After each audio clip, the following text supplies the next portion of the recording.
Tales from a Jurassic World, Season 3, Episode 4, Terminal Terror. Agent Morrison, this is King, respond! An alarmed voice came over the radio. Go ahead, King. We have an urgent situation unfolding at JFK Airport, but the nearest DPW unit is currently caught up dealing with the Compsognathus infestation on Manhattan Island. Reports are coming in patchy, but it appears there is a large pterosaur in the area causing chaos. Air traffic is severely disrupted, and while some NYPD units are on the scene, the Prehistoric Containment Act states that they can just hold the perimeter and wait for us to respond. Copy that. You say a large pterosaur, but I don't remember any of those things on the Lockwood Manor list. You're right. We're not sure where it came from, but this is definitely a new creature. Looking at the footage, it appears to be a Quetzalcoatlus. Agent Brent and a small response team are also en route to the location and will support containment operations. Morrison groaned. I don't need to tell you how important this airport is, Morrison.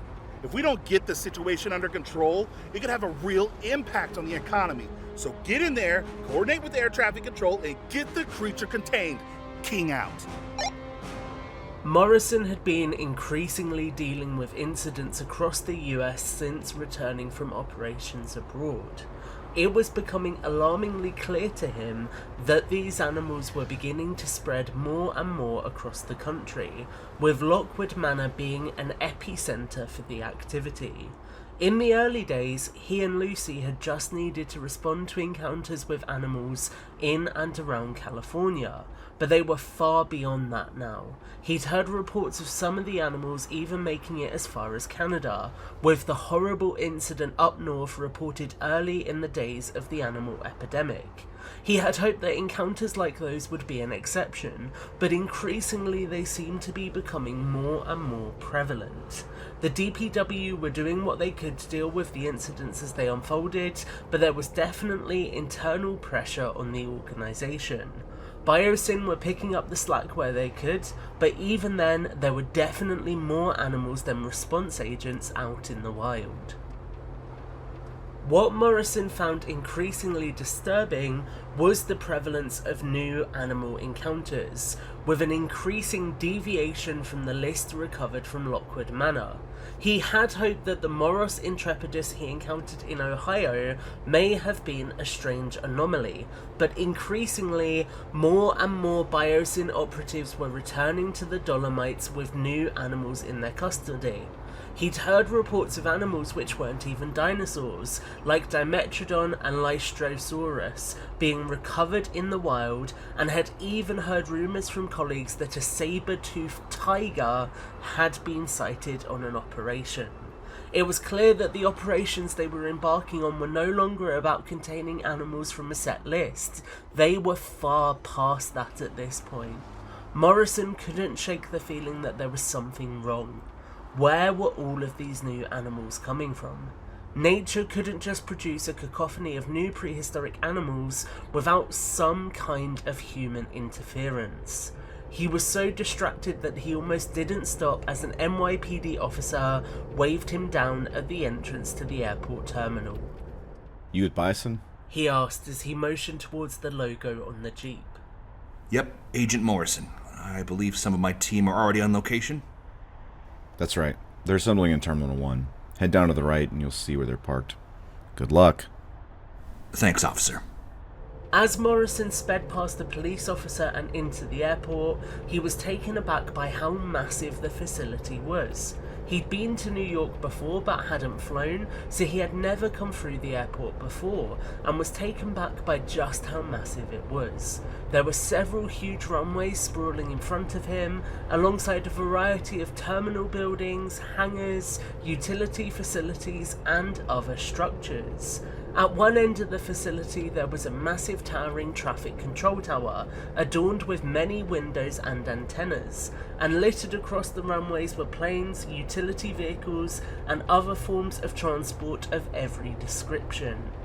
As Morrison sped down one of the access roads, he came to a halt outside some gated access to Terminal 1. He could see another Jeep Gladiator parked out the front, equipment missing from the roof of the vehicle, and parked up and sprinted up the stairwell into the terminal, heading to the top floor to join the rest of the Biosyn operatives waiting inside the building. Heading up the stairwell, Morrison emerged onto the concourse, where a handful of operatives were unpacking equipment from hard cases and loading tranquilizer rifles ready for operation. On one side of the concourse was a glass wall looking out across the airport, and Morrison could see that Brent was stood with a pair of binoculars, watching something across the airport through them. As Morrison moved towards the man, he nodded at the other operatives, noticing that some of them were getting net launchers ready as if they might be useful. He knew the Quetzalcoatlus would probably be too big for anything but tranquilizer rifles, but he didn't want to alarm the agents, so he allowed them to continue working on getting their equipment ready. As he joined Brent, he felt his blood run warm for a moment, angry memories of the incident in the Netherlands bubbling to the surface. He hadn't seen Brent since then, and he wasn't particularly keen to be working with the man again. He'd have to do his best to make the most of it. Where is it, Brent? Over near Terminal 4. The man said, handing him the binoculars. It's been on the ground picking at one of those fire engines for quite a while. Morrison looked through the binoculars and could see the Quetzalcoatlus on the ground, its long beak poking and prodding at a fire engine sat in front of it. At one moment it seemed to use its wings to twist the vehicle over onto its side, and then it placed its face against the side of the vehicle, almost as if it was looking inside. Morrison was struck by how large the creature was. It was hard to truly appreciate its scale at this distance, but it might be the largest flying animal that Morrison had ever seen. This was a far cry from the pteranodons that he and Brown had dealt with in Las Vegas.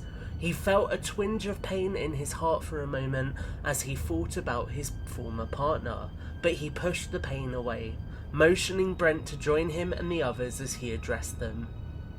The Quetz is over near Terminal 4, so that's where we're going. We'll jump on the subway and we'll head over there. I'll notify the local emergency response to have EMS on standby. Let's go get this thing. A few moments later, the Biosyn team had made the journey across to Terminal 4, and they were creeping inside. Their tranquilizer rifles and net launchers were held tightly in their hands. There were 5 of them in total, with Brent, 3 accompanying operatives, and Morrison. The airport terminal itself had an eerie feeling to it. The usually bustling and busy location had been evacuated by emergency services. It now sat vacant. It was a different feeling to the abandoned mall in Ohio. There, the structure looked decrepit and worn, but being somewhere which was pristine and new with no people inside was an uncomfortable feeling. The group moved quietly, cautious to make as little noise as possible, and Morrison motioned towards the glass viewport so they could get a better view of the Quetzalcoatlus.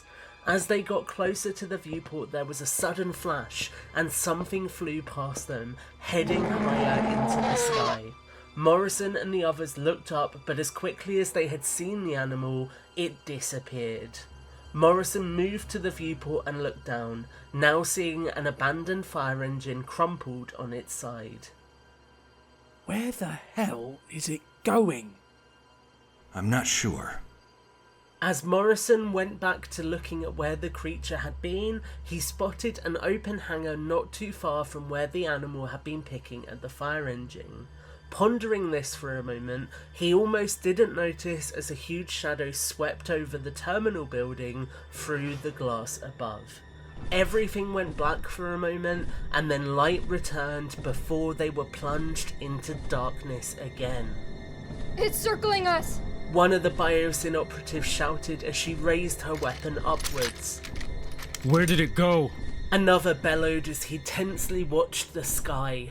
In an instant, their questions were answered as the animal dive-bombed towards them, smashing through the glass and metal above them and sending debris sprinkling across the Biosyn team. Morrison was sent stumbling. Glass caused blood to trickle from a wound across his forehead, and Brent was sent slamming into the floor, a metal girder knocking him from his feet and pinning him down. As the other agents began to stumble to their feet, searching the floor for their weapons, Morrison realized with horror that the Quetzalcoatlus was now in the terminal building with them. The towering titan stood over them, peering down at them. Morrison could barely bring himself to move as the animal lunged forward, striking one of the Biosyn operatives with a sharp strike from its beak that sent them flying with a scream.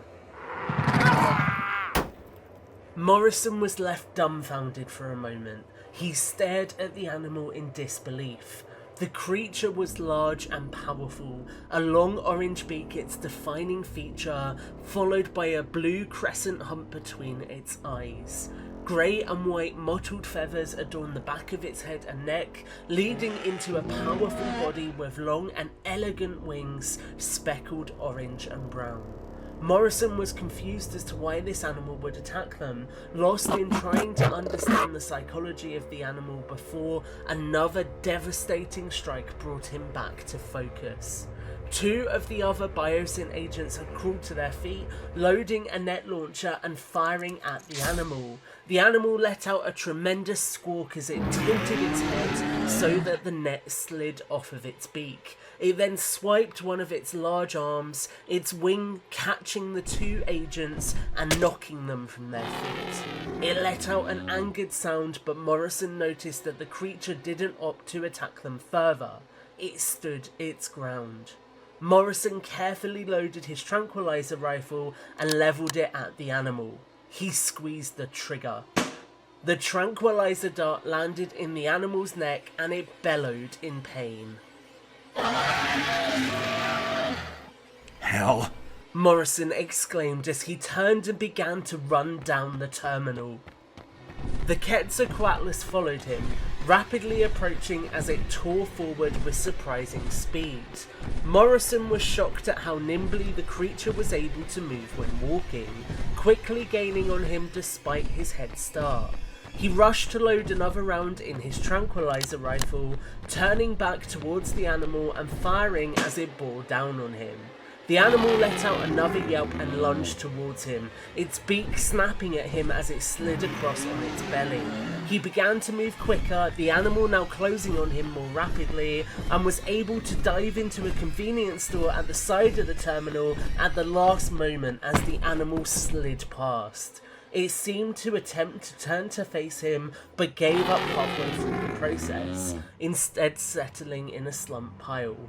He crept towards the animal with his tranquilizer rifle raised, finger tight on the trigger, but quickly realized that the two darts he had hit the animal with had done the trick. He stood for a moment, catching his breath, and looked back through the terminal.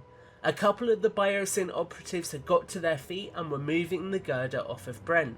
Debris was strewn everywhere, and he could see through the large hole which had now been torn in the ceiling. It would be a hell of a mess to clear up, but that wasn't his job. He reached for his radio, pulling it to his mouth. King, situation contained. Quetzalcoatlus down and out of Terminal 4. Going to need EMS and a containment team. We suffered some injuries. Copy that, Morrison. I'll notify EMS teams if they are free to move in from the coordinate. Did you say inside the terminal? Over. Affirm. There's some structural damage in here. Thing came in through the roof. Looked like it was protecting something. Interesting. I'll check in with the FAA and see if air traffic control noticed any strange behavior with the animal. For now, get your team off the location and back home for debrief. Roger that. Something wasn't sitting right with Morrison. He made his way down the stairwell and out onto the tarmac in front of the terminal. He walked across towards where the fire engine now lay on its side, bits of chassis sitting on the tarmac and the metalwork torn and twisted.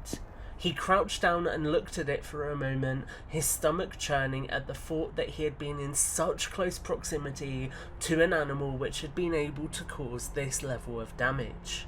He turned, heading across towards the large warehouse which he had spotted from the observation platform, and he walked inside.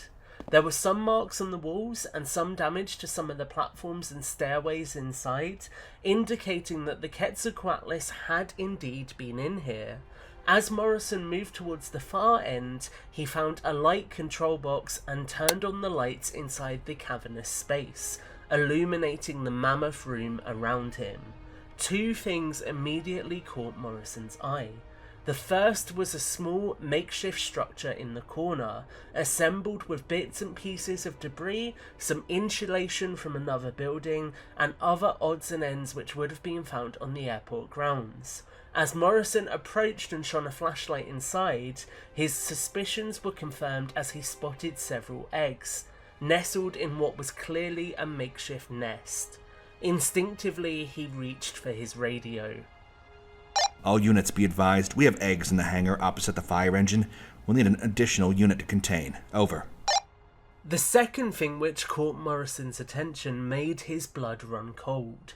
In the corner of the hangar, near to where there was a large cargo loading door, sat a single container, the door to it hanging limply open.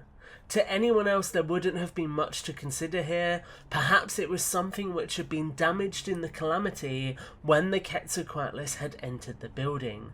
For Morrison, however, it solidified something which had been nagging away at his mind since he first found the abandoned truck at the shopping mall in Ohio. He had long believed that someone was releasing these animals into the wild, and this container confirmed that. But much more than that, it confirmed who was doing it. There were no logos, no names or information adorning the cage, but Morrison recognised the design, something he had seen lots in recent months. They were bespoke designs, created as part of a new contract to oversee containment operations across the globe. Bespoke designs created specifically for Biosyn. You have been listening to Tales from a Jurassic World. Ben Morrison voiced by Jared Ransom. Howard King voiced by Antonio Bustos. Michael Brent voiced by Connor Ontology. NYPD officer voiced by Corey Anderson. Female Biosyn operative voiced by Kaylee Everhart. Male Biosyn operative voiced by Kay. Music arranged and composed by Brooks Leiby. Intro and outro music performed by the famed Studio Orchestra. Sound effects from Epidemic Sound. Written, created and produced by Tom Jurassic. Tales from a Jurassic World follows Biosyn as they adapt to dinosaurs in the wild.